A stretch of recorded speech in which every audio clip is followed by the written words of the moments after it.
السلام علیکم ورحمۃ اللہ وبرکاتہ۔ الحمدللہ رب العالمین والصلاة والسلام علی اشرف الانبیاء والمرسلین، اما بعد۔ آج انشاءاللہ الرحمن ہم سورۃ البقرہ کے متعلق کچھ اہم باتیں پڑھیں گے۔ اللہ رب العالمین مجھے اور آپ کو صحیح معنوں میں کتاب و سنت کے مطابق زندگی گزارنے کی توفیق عطا فرمائے۔ سورۃ البقرہ جو ہے ان 7 لمبی صورتوں میں سے ایک لمبی صورت ہے، جس کے متعلق رسول اللہ صلی اللہ علیہ وآلہ وسلم نے فرمایا کہ جس نے پہلی 7 صورتیں حاصل کر لی وہ بہت بڑا عالم دین بن گیا۔ عبداللہ بن عمر رضی اللہ تعالیٰ عنہما کے متعلق آتا ہے کہ انہوں نے 8 سال میں سورۃ البقرہ کو حفظ کیا۔ تو پوچھنے والے نے پوچھا کہ آپ نے 8 سالوں میں سورۃ البقرہ کو کیوں حفظ کیا؟ تو فرمانے لگے کہ میں نے جب ایک آیت پڑھی، جب تک میں نے اس کے اوپر عمل نہیں کیا میں نے اگلی آیت کو حفظ نہیں کیا۔ ہمارے تو پاک و ہند میں عموماً 2 ڈھائی 3 سال میں بچہ جو ہے وہ قرآن حفظ کر جاتا ہے، لیکن عبداللہ بن عمر رضی اللہ تعالی عنہما نے 8 سالوں میں صرف سورۃ البقرہ کو حفظ کیا، یعنی ایک آیت پڑھی، جب اس کے اوپر اچھی طرح عمل پیرا ہو گئے اس کے بعد اگلی آیت کریمہ کو یاد کیا۔ تو اللہ تعالیٰ مجھے اور آپ کو بھی، ہم سب کو اسی طرح قرآن کے ساتھ پیار محبت کرنے کی توفیق عطا فرمائے، اور اسی طرح مجھے اور آپ کو قرآن کے اوپر عمل پیرا ہونے کی توفیق عطا فرمائے۔ اسی طرح رسول اللہ صلی اللہ علیہ وآلہ وسلم نے فرمایا کہ سنام القرآن، سورۃ البقرہ جو ہے وہ قرآن کی کوہان ہے، یعنی کہ سب سے بڑی سورت ہے۔ سب سے بڑی سورت کون سی ہے؟ سورۃ البقرہ ہے۔ اللہ کے نبی صلی اللہ علیہ وآلہ وسلم فرماتے ہیں، اس حدیث کے راوی حضرت سہل بن سعد رضی اللہ تعالیٰ عنہ ہیں، کہتے ہیں کہ نبی صلی اللہ علیہ وسلم نے فرمایا کہ تم اپنے گھروں کو مقبرے نہ بناؤ، یعنی کہ قبرستان نہ بناؤ، یقیناً شیطان اس گھر میں داخل نہیں ہوتا جس میں سورۃ البقرہ کی تلاوت ہوتی رہے۔ جس گھر میں سورۃ البقرہ کی تلاوت ہوتی رہے شیطان اس گھر میں داخل نہیں ہوتا۔ اس حدیث سے ایک یہ بھی بات ثابت ہوتی ہے کہ جہاں قرآن پڑھا جائے وہ قبرستان نہیں، اور جہاں قرآن نہ پڑھا جائے وہ قبرستان ہے۔ تو قبرستان میں قرآن پڑھنا رسول اللہ صلی اللہ علیہ وآلہ وسلم کی تعلیم نہیں ہے، بلکہ یہ خود ساختہ عمل ہے، اور اس خود ساختہ عمل سے مجھے اور آپ کو بچنا چاہیے۔ ان دوست احباب کو بھی بتانا چاہیے جو اس خرافات کا جو ہے وہ شکار ہو چکے ہیں۔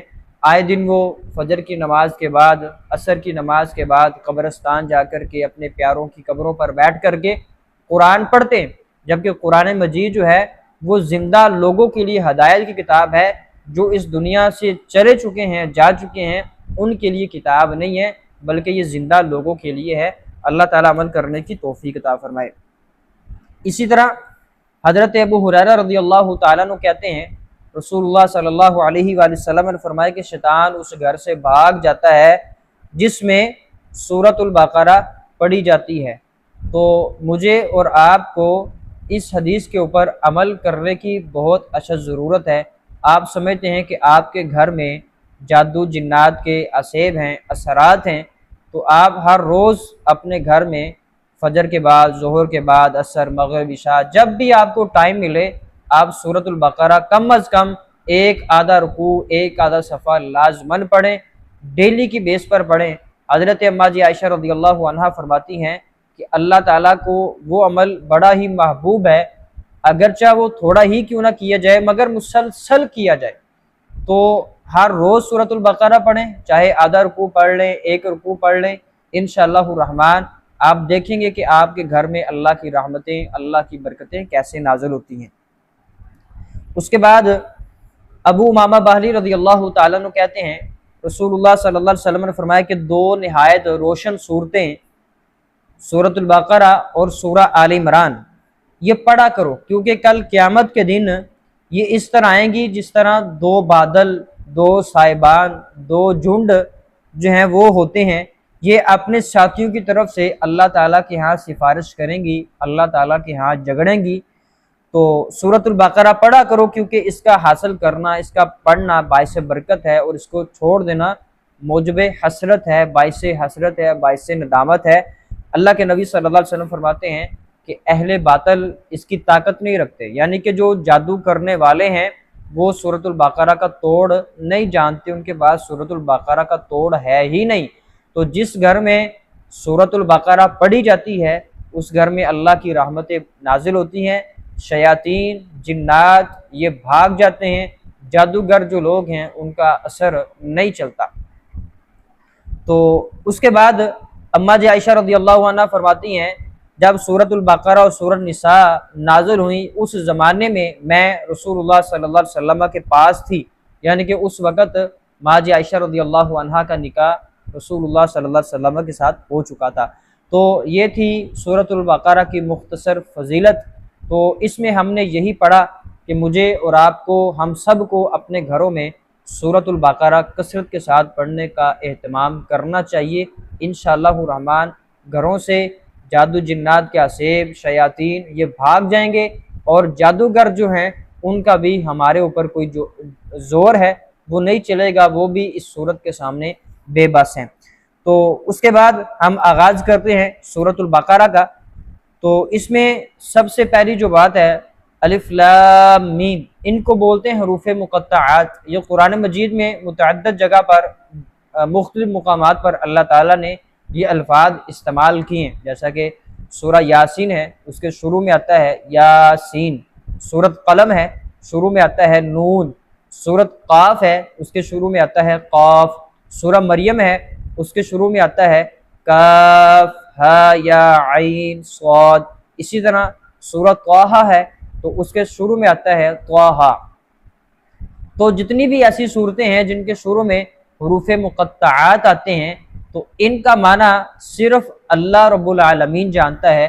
بعض لوگوں کا دعویٰ ہے کہ رسول اللہ صلی اللہ علیہ وسلم بھی ان حروف کا معنی جانتے تھے، تو یہ بات غلط ہے۔ غلط اس لیے ہے، اگر رسول اللہ صلی اللہ علیہ وسلم ان حروف کا معنی جانتے ہوتے تو امت کے لوگوں کو لازماً بتلا کر جاتے کہ امت کے لوگوں ان حروف کا معنی یہ ہے۔ نبی رحمت صلی اللہ علیہ وآلہ وسلم نے فرمایا جو علم کو چھپاتا ہے اس کی سزا جہنم ہے۔ تو رسول اللہ صلی اللہ علیہ وسلم نے علم نہیں چھپایا، بلکہ آپ صلی اللہ علیہ وسلم نے حجت الوداع کے موقع پر فرمایا تھا کہ حل بلغت، کیا میں نے آپ تک، صحابہ کو فرمایا کہ کیا میں نے آپ تک دین کو پہنچا دیا ہے؟ تو صحابہ کرام رضوان اللہ علیہ اجمعین نے فرمایا نعم یا رسول اللہ، جی ہاں اللہ کے رسول صلی اللہ علیہ وسلم آپ نے ہم تک دین کو پہنچا دیا ہے۔ اور اسی مقام پر اللہ تعالیٰ نے یہ قرآن مجید کی آیت مبارکہ نازل کی الیوم اکملت لکم دینکم واتممت علیکم نعمتی ورضیت لکم الاسلام دینا۔ اگر حروف مقطعات کا معنی اللہ کے نبی صلی اللہ علیہ وسلم جانتے تھے تو آپ نے بتلایا کیوں نہیں؟ تو اس کا صاف ظاہری بات یہی ہے، صاف اور ظاہری جواب یہی ہے کہ نبی رحمت صلی اللہ علیہ وسلم ان حروف کا معنی نہیں جانتے تھے، کیونکہ اللہ تعالیٰ نے بتلایا ہی نہیں۔ تو ان حروف کے ذکر سے تمام دنیا کو چیلنج بھی کیا گیا ہے۔ آگے جا کے ہم پڑھیں گے کہ بعض لوگوں نے قرآن مجید کا انکار کیا کہ یہ قرآن جو ہے یہ نبی صلی اللہ علیہ وسلم نے خود کی طرف سے گھڑا ہے، اللہ کا کلام نہیں ہے۔ تو یہ اللہ تعالیٰ کی طرف سے ایک چیلنج ہے کہ اگر تم کہتے ہو کہ یہ قرآن نبی صلی اللہ علیہ وسلم نے گھڑا ہے تو تم ایک سپارہ، ایک سورت، 10 صورتیں بنانا تو بہت دور کی بات، اس حروف جیسے ایک حروف بنا کر کے لے آؤ۔ تو وہ لوگ جو تھے وہ عاجز تھے۔ اللہ تعالیٰ نے یہ قرآن مجید جو نازل کیا اس کی مثال اور کوئی چیز نہیں ہے۔ تو اللہ رب العالمین کی طرف سے یہ قرآن ہے۔ جو قرآن کا انکار کرتے ہیں یا جنہوں نے انکار کیا ہے انشاءاللہ الرحمن ہم آگے جا کے پڑھیں گے۔ تو آگے اللہ فرماتا ہے الف لام میم، اس کا معنی یہ کیا جاتا ہے واللہ عالم، یا ویسے ہی پڑھ لیا جاتا ہے الف لام میم۔ ذالک الکتاب لا ریب فیہ، یہ کامل کتاب اس میں کوئی شک نہیں ہے، یہ کامل کتاب ہے اس میں کوئی شک نہیں ہے۔ اللہ رب العالمین نے جو کچھ بھی اس میں بیان فرمایا ہے اس میں ذرہ برابر بھی شک کرنے کی گنجائش نہیں ہے۔ اب ذرہ کیا ہوتا ہے؟ آپ کسی سوراخ والی جگہ پر بیٹھے، یعنی کہ آپ دروازے ایک ایسی جگہ پر بیٹھے ہیں کہ دیوار کے اندر وہ ایک گول نما سرکل بنا ہوا ہے، وہاں سے روشنی اندر آتی ہے تو آپ دیکھیں گے دھوپ میں چھوٹے چھوٹے ذرے ہوتے ہیں، اس ذرے کے برابر بھی اس قرآن مجید میں شک نہیں ہے۔ ہدی للمتقین، بچنے والوں کے لیے سراسر ہدایت ہے۔ ہدی للمتقین، متقین کہتے ہیں پرہیزگاروں کو، بچنے والوں کو۔ تو یہ کتاب ان لوگوں کے لیے ہدایت ہے جو سراسر بچنے والے ہیں، کس سے؟ برائیوں سے، شک شبہ سے۔ تو اللہ رب العالمین مجھے بھی اور آپ کو بھی شک شبے سے محفوظ فرمائے۔ تو اللہ فرماتے ہیں کہ یعنی یہ وہ کتاب جس میں کوئی شک والی بات ہے ہی نہیں، اس میں ہر بات، شراب حرام ہے یقین ہے، زنا حرام ہے یقین ہے، چوری کرنا گناہ ہے یقین ہے، زکوٰۃ دینی چاہیے یقین ہے، نماز پڑھنی چاہیے یقین ہے، اس بارے میں ذرہ برابر بھی جو ہے وہ شک نہیں کرنا چاہیے۔ تو اس کی ہر بات جو ہے وہ یقینی ہے۔ انسان کا علم چونکہ ناقص ہے، ہمارا علم جو ہے بہت ناقص ہے، تو اس لیے اس کی ہر بات یقینی جو ہے وہ ہمیں یہی لگتا کہ نہیں ہو سکتی۔ تو اسی کتاب کے اللہ واضح کہ اللہ تعالیٰ نے اس کتاب کے اللہ کی طرف سے نازل ہونے میں بھی کوئی شک نہیں فرمایا، کہ اللہ تعالیٰ نے فرمایا کہ تنزیل الکتاب لا ریب فیہ من رب العالمین، اس کتاب کا نازل کرنا جس میں کوئی شک نہیں ہے، جہانوں کے رب کی طرف سے ہے، جہانوں کے رب کی طرف سے ہے کہ یہ اللہ تعالیٰ نے قرآن مجید نازل کیا ہے، اس میں کوئی بھی کسی بھی طرح کا شک نہیں ہے۔ ہدی للمتقین، ہدایت کا ایک معنی راستہ دکھانا ہے، جو ہم نے پیچھے پڑھ رہا تھا کہ رسول اللہ صلی اللہ علیہ وسلم لوگوں کو ہدایت کا راستہ دکھاتے تھے، ہدایت دے نہیں سکتے تھے۔ ہدایت دینا صرف اللہ وحدہ لا شریک لہ کا کام ہے۔ اس کی دلیل کیا ہے؟ ہم نے پیچھے پڑھا تھا کہ اللہ رب العالمین نے محمد رسول اللہ صلی اللہ علیہ وآلہ وسلم کو مخاطب کر کے فرمایا کہ انک لا تہدی من احببت ولکن اللہ یہدی من یشاء، اے نبی مکرم صلی اللہ علیہ وآلہ وسلم، آپ جس کو ہدایت دینا چاہیں نہیں دے سکتے، ہدایت دینا صرف اور صرف اللہ رب العالمین کا کام ہے۔ تو اس لحاظ سے تو قرآن مجید تمام لوگوں کے لیے ہدایت ہے۔ اللہ رب العالمین نے فرمایا کہ ہدی للناس، یہ تمام لوگوں کے لیے ہدایت ہے۔ دوسرا معنی منزل تک پہنچانا ہے، منزل تک پہنچانا ہے، جیسا کہ رسول اللہ صلی اللہ علیہ وسلم ہدایت کا راستہ دکھا دیتے تھے۔ اس لحاظ سے یہ صرف متقین کے لیے ہدایت ہے، کیونکہ منزل پر وہی پہنچتا ہے جو رہبر کے کہنے پر چلتا ہے، یعنی کہ جو میں اور آپ یا کوئی تیسرا بندہ رسول اللہ صلی اللہ علیہ وآلہ وسلم کے بتلائے ہوئے طریقے کے مطابق زندگی گزاریں گے تو ہم اپنی منزل پر پہنچ جائیں گے۔ تو شفا اسی مریض کو ہوتی ہے جو نقصان دہ چیزوں سے پرہیز کرتا ہے۔ متقی کا لفظ،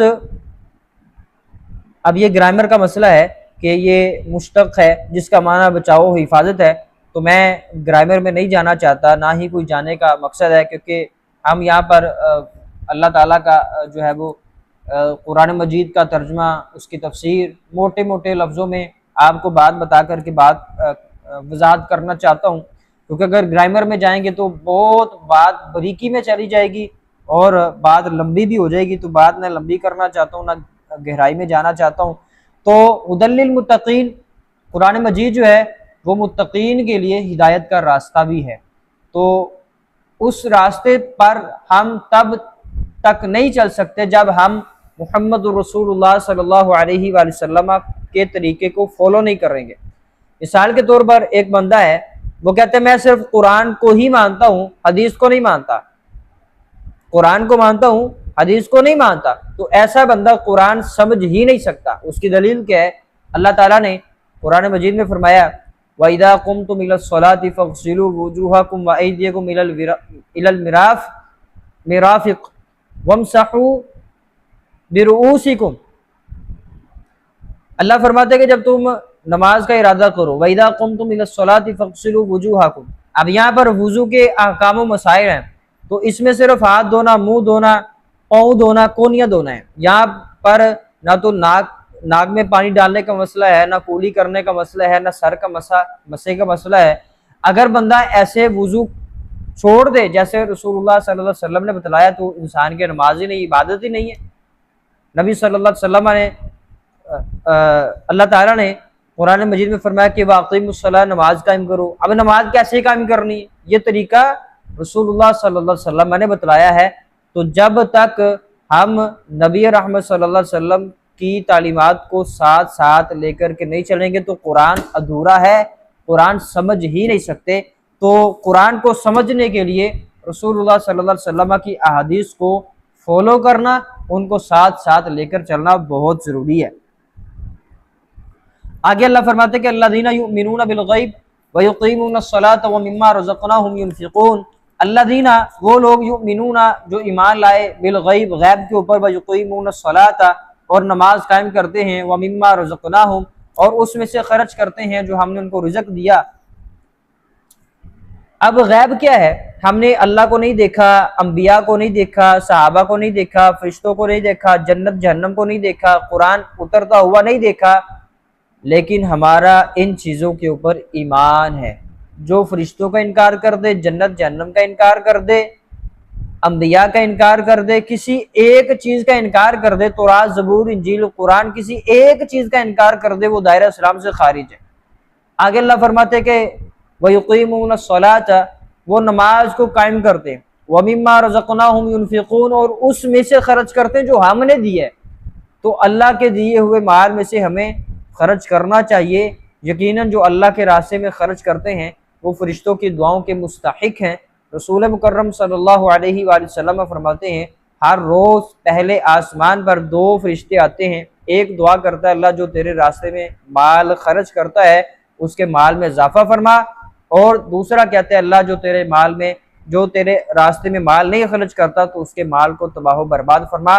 تو مجھے اور آپ کو اللہ تعالیٰ ان لوگوں میں شامل فرمائے جو اللہ کے راستے میں مال خرچ کرتے ہیں، تاکہ میں اور آپ فرشتوں کی دعاؤں کے مستحق بن جائیں اور ان کی بد دعاؤں سے محفوظ رہیں۔ آج تک کے لیے اتنا ہی کافی ہے۔ اللہ رب العالمین مجھے اور آپ کو صحیح معنوں میں کتاب و سنت کے مطابق زندگی گزارنے کی توفیق عطا فرمائے۔ جو صحیح بیان ہوا اللہ تعالیٰ وہ قبول فرما لے، وہ اللہ ہی کی طرف سے تھا۔ جو غلطی ہوگی اللہ تعالیٰ وہ معاف کر دے، وہ میری طرف سے تھی۔ هذا ما كان عندي والله اعلم بالصواب۔ السلام علیکم ورحمۃ اللہ وبرکاتہ۔